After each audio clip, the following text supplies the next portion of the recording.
Hi, everybody. Welcome to another episode of Future Tech. It's me, Charlie Sell, the board director of Major Group, where I get a chance to speak to CTOs, thought leaders, people who have built careers within STEM industries and subjects, and find out a bit about their story.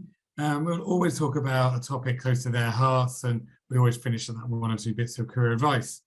So I'm really pleased on today's episode because I've got someone who's actually built a business around supporting young people. And so I want to welcome James Yorston to the podcast. James is the CTO of ZeroGravity.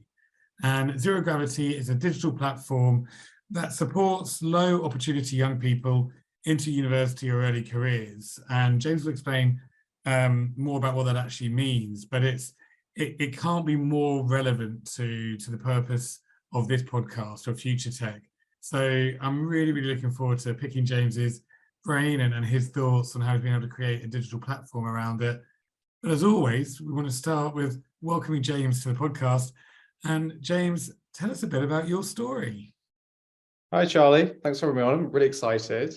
So my story starts in the Midlands.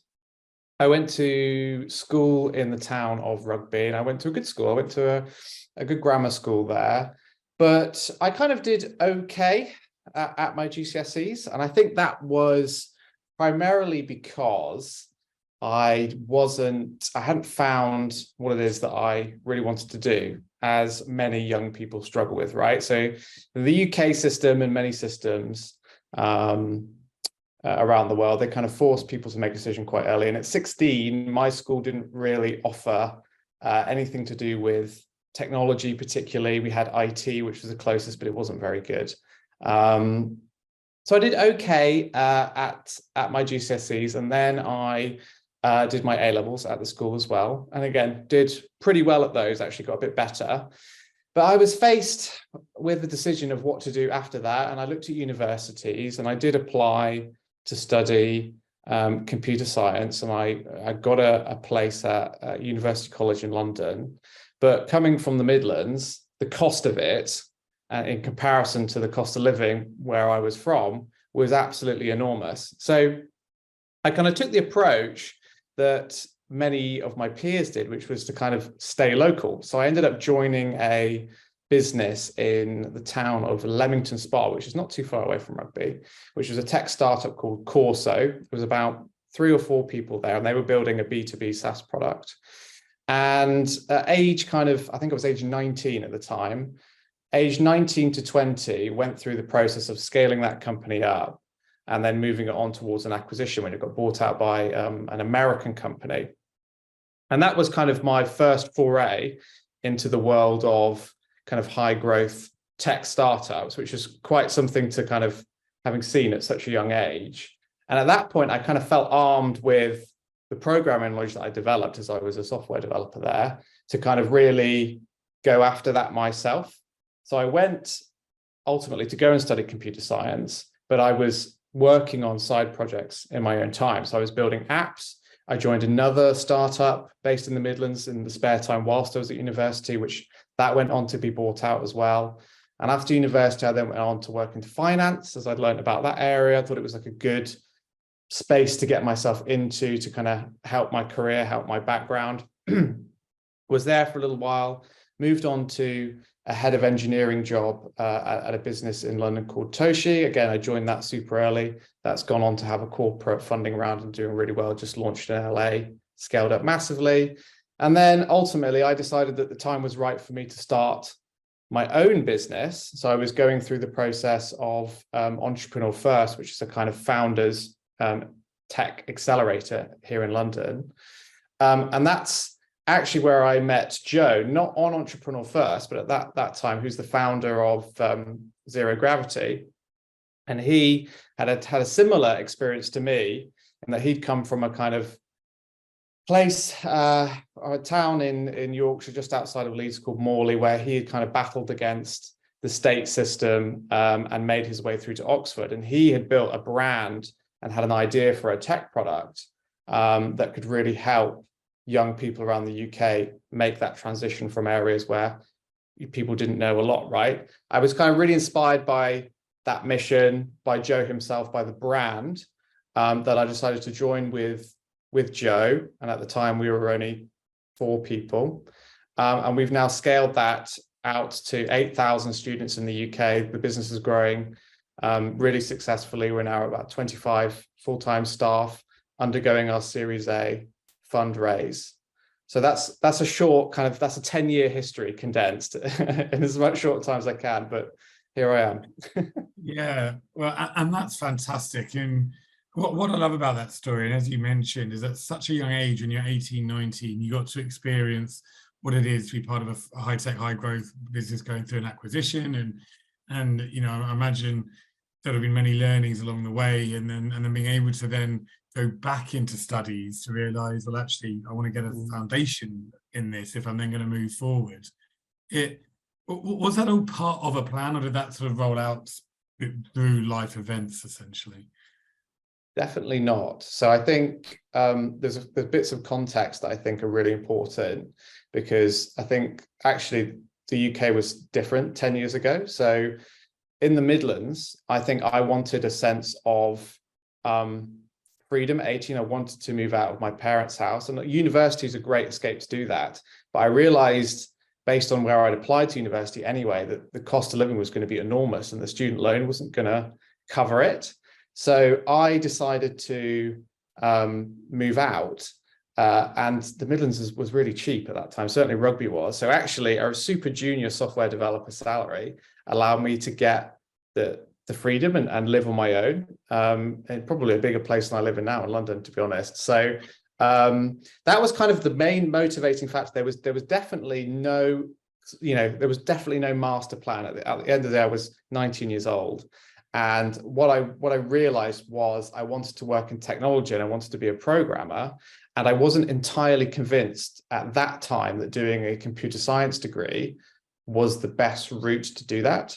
After a year of working and seeing that, and seeing the value of people that I'd worked with who'd done a degree, I decided it was, but I kind of made up my own mind. And I've always been slightly defiant, and I suppose, in going against the status quo, in terms of just believing that going to university is the best thing you can do automatically.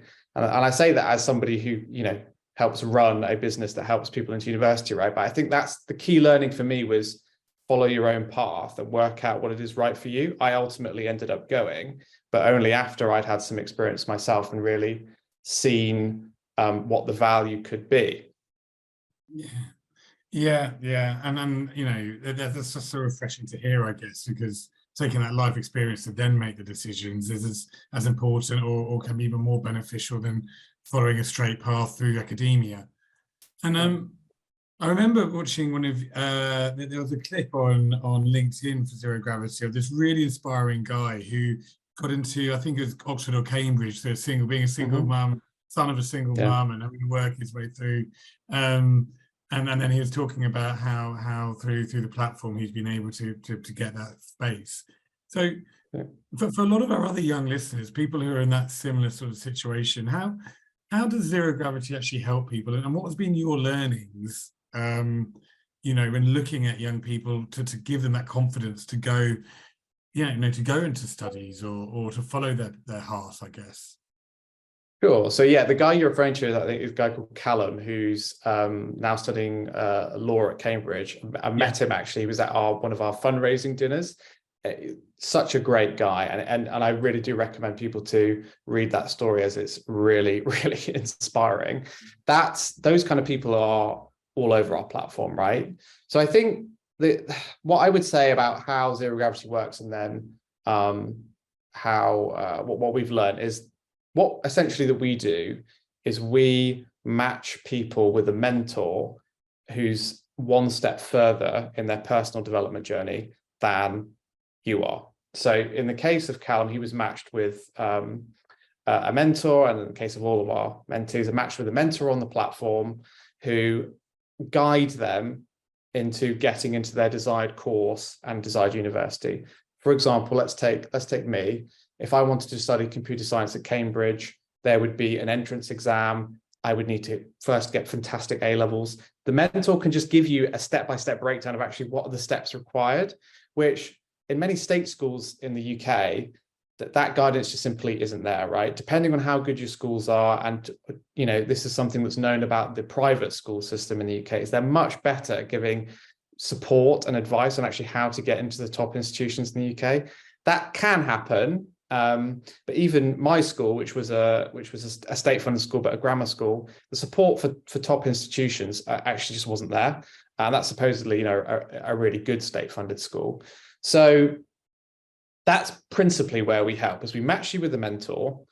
They can break down the steps required and actually give you first-hand advice.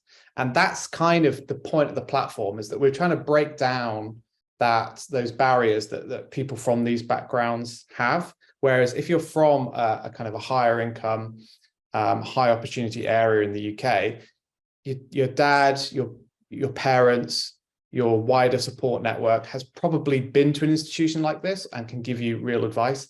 Many people in the UK, it just doesn't exist, right? So that's principally how we do it.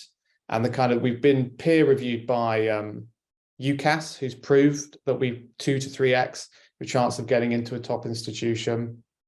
And like I said, we've now supported 8,000 people into university, 400 of which have gone into Oxford and Cambridge. I have to check my stats, but I believe now 1 in 5 people from lower opportunity backgrounds at Oxford and Cambridge have actually come through the ZeroGravity platform. So we are definitely making a big effect, having a big effect on people like that. So yeah. And as I said, it's inspiring to hear that you've been able to create a business to do that support. And so using people like Callum, but also just as young people in general, and having a mentor, I just couldn't agree how important that is. So having a platform to have that access that people wouldn't. When thinking about other forms, so people from low opportunities, but we also look at people from, neurodiverse backgrounds. Obviously, you covered socioeconomic backgrounds, Sure. Gender diversity. Do you think the world is changing slowly, that education and companies are starting to be more aware of the need for diversity in their companies? Certainly. So I think there's a big push, right? And I think Gen Z, the upcoming generation, into the workforce, well, they're certainly early in the workforce now already, they have a very strong views on these kind of topics. So they are often actually the thought leaders in this, which is good to see. I think certainly from the standpoint of gender, ethnicity, I think that's been going on for a little while now. And frankly, I think basically every company seems to be aware that that's just a good thing to have, right? And that like a more diverse workforce is a better workforce. And I think in terms of neurodiversity, things like that, I think absolutely it's all shifting, right? And again, principally because of awareness of these kind of topics. I think you're seeing companies embrace all of these angles quite heavily. From us on the social mobility side of things, I think that's where it's been interesting. You've had certain companies champion that, particularly the big corporates. But I think now you're seeing smaller organizations realizing the value of that kind of diversity, which is that typically people have come from a background that's put a lot of barriers up in front of them. They've had to overcome a lot, which as an individual instills a certain sense of rigor, discipline, grit, which is principally what the employers who partner with us are actually after in terms of candidates that they want to hire, right? There's, sure, someone can be really smart and can have all the kind of the skills in place, but all workplaces are going to have challenges. So to have somebody who's kind of fought against those things to get to a point in their life, I think is what's really interesting, and why, frankly, a business like ours makes sense for them to partner with. Yeah, and as you say, to be able to show resilience and persistence, and there's opportunities for people to do that outside of being able to study, isn't it? And to be able to bring in life experience. But again, absolutely. I guess what we're saying here is a mentor may even be able to help you learn how to use life experience and tailor and word it or use it to get to tick that thing that people are looking for. So If we move on and think a little bit about zero gravity then, and the business you mentioned, you know, you're going through your series yourself, you're 25 people, and you know, Yeah. I'm sure you've got aspirations to grow that. I know you've got aspirations to grow the business. How important is it for you when you look at culture, and what does culture Yeah. mean to you when you're thinking about scaling your own business? Yeah, it's massive actually. So when I joined ZeroGravity with Joe, we made a very big deal extremely early on when there was still only 4 or 5 people in the organization to build a very strong culture. That's for a couple of reasons. One, because startups are pretty hard work. So you need to have something that for people to feel a part of beyond the kind of grind. Otherwise, you're going to fall apart, right? And the staff is the lifeblood of a startup. Like there's always an element of kind of vision coming down from the top, so to say. But at the end of the day, you know, you can only be one person. So it is your wider team that actually makes you know, the business a reality, right? So we wanted to build something really, really strong there. The way that we've done it is frankly by going really hard on it in terms of, I think, company and organizational policies. And what I mean by that is that we have 4 values to talk about what those things are briefly. They're not kind of vacuous sound bites. They're things like run towards danger, stand up straight, and we talk about them every day. So the example of stand up straight is basically saying exactly what you mean at all points. It's like the kind of radical candor mindset in a startup, which is very flat. That works really well. Then beyond that, we do things like have bi-weekly culture sessions. So every Wednesday, we actually have a culture session, which is basically a kind of tribal all hands scenario where people talk about any cultural issues they've seen in the business. We have very strong socials. So as a business, we've invested heavily into taking every person in the company out, again, every 2 weeks. So we go out, typically drinks, meals, that kind of things. It's an enormous cost, but worth it in terms of team bonding and fostering relationships amongst the team.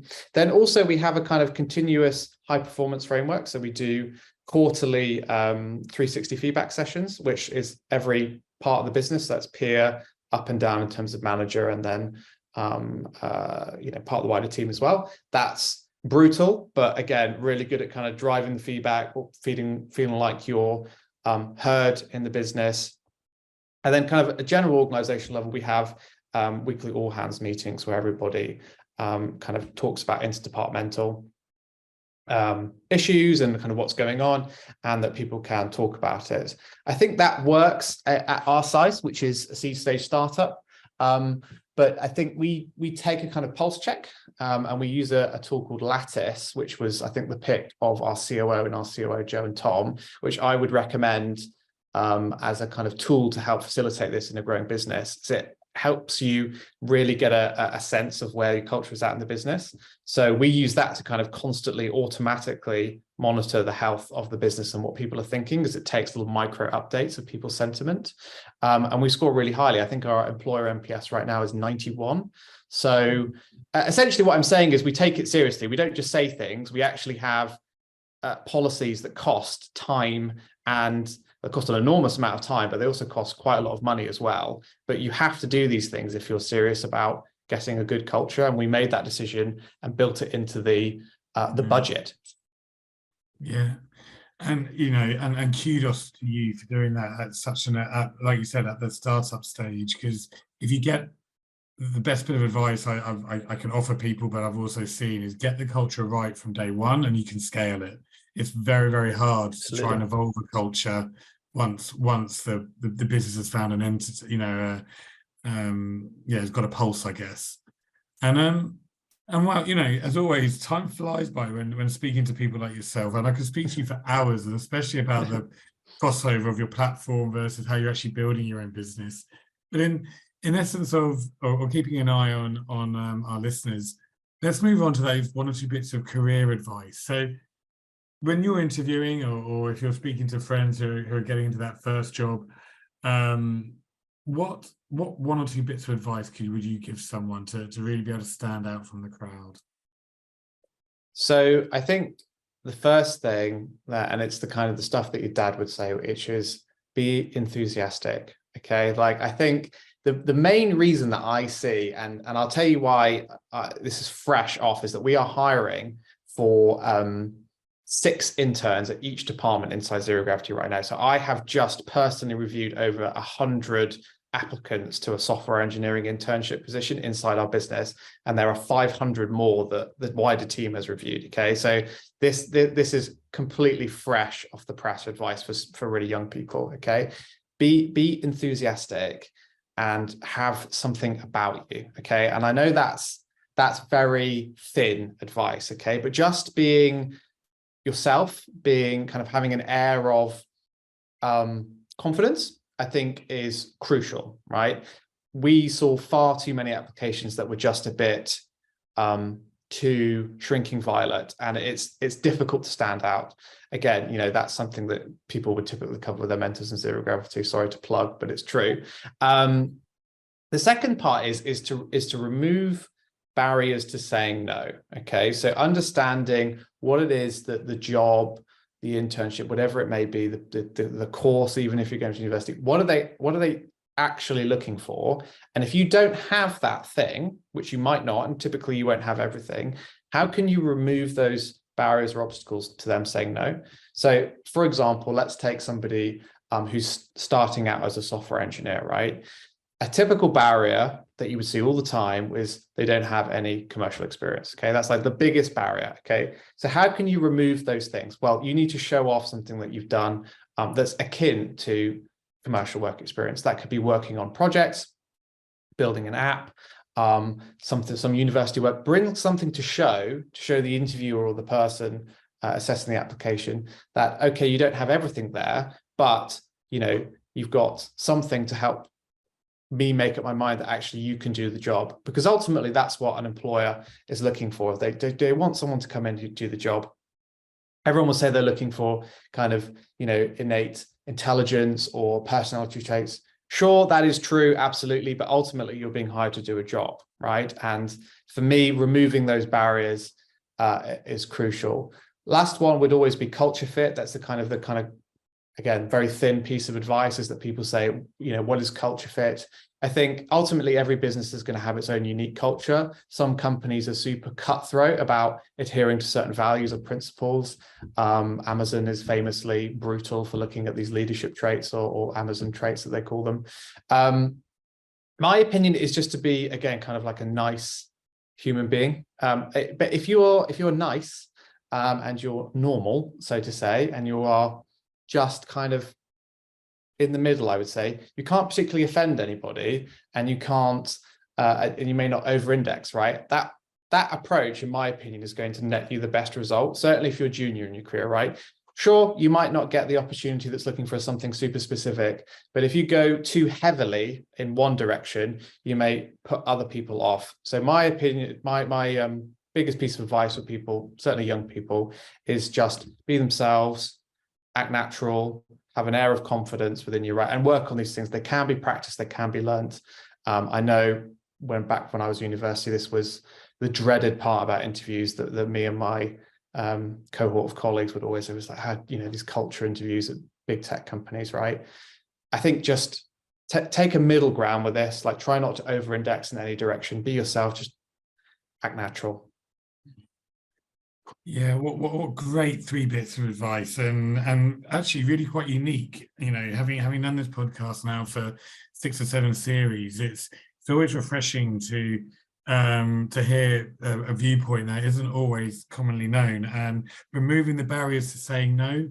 I couldn't agree with you more. You know, and if people can do their research on the company they're joining and try to find out what those potential barriers are, to have that in your locker or up your sleeve to be able to give those relevant working examples, that's fantastic.